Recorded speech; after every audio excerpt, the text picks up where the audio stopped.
guys, good morning. So akit tayo sa ating palayan. So nakikita nyo yung 2 weeks old nating palayan. So kapag lagay na tayo kahapon ng pinatauhan natin sa kapitbahay kasi pinsan ko. Siya na lang yung lagay ng dadaanan para mag-spray.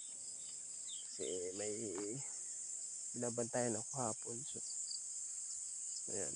Dito kasi guys, matigas yung hindi naabot ng tubig kaya kailangan kailangan hawiin na lang to pag mag-spray.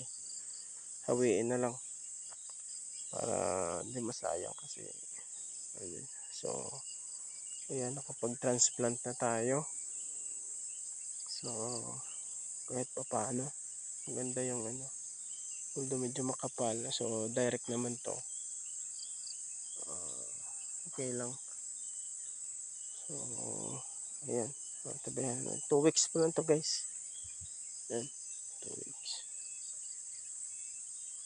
So ayan, unti-unti sana gumanda ulit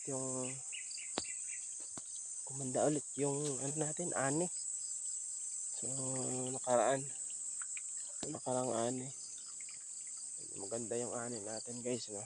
So ayan, kahit pa paano makatulong. So ayun, gawa ng manok. So niloko muna yung mga manok ko. Niloko muna tawag doon, ilagay ko muna dun sa kulungan kasi kailangan.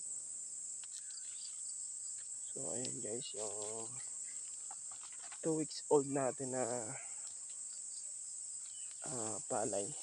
So hopefully maganda yung klima hanggang sa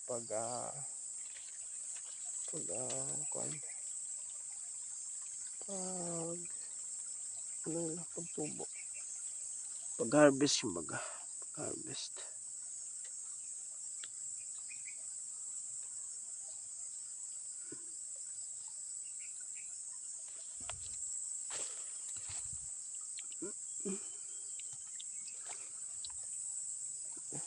Sabi kasi yung guys, lambot yung lupa, kailangan hindi maapakan ng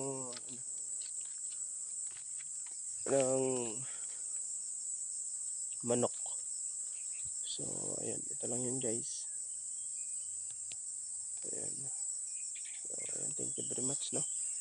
So hanggang sa muli, sana maganda yung natin ito, maganda yung ani natin. So thank you guys, happy farming guys, good morning.